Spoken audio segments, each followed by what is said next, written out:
According to Josephus, in 52 AD, after years in which rebel attacks on the Romans and their Jewish collaborators were limited to the countryside, everything changed. A new band of rebels arose who were determined to carry the fight to Jerusalem. There sprang up another group, which were called the Sicarii, who murdered men in the daytime and in the heart of the city. To the Sicarii, anyone who wasn't fighting the Romans was a collaborator and worthy of death. They were called the Sicarii for the long, thin daggers they used in their attacks. The Sicarii's first victim was the most prominent Jew in Jerusalem, the high priest of the temple. Then they embarked on a wave of assassinations, killing wealthy merchants throughout the city.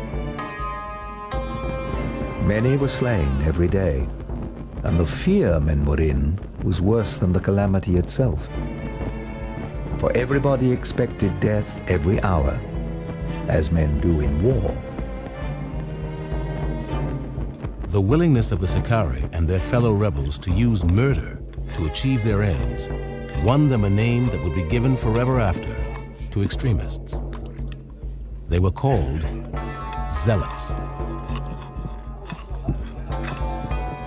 The Zealots were one of several factions of freedom fighters who took up arms against Roman occupation and authority. One faction among them, the so-called Sicarii, literally invented the art of political assassination and terror by adopting the practice of slipping into a crowd, standing next to a Jew who was assumed to be a collaborator with the Romans, stabbing him secretly, and then raising a cry of alarm.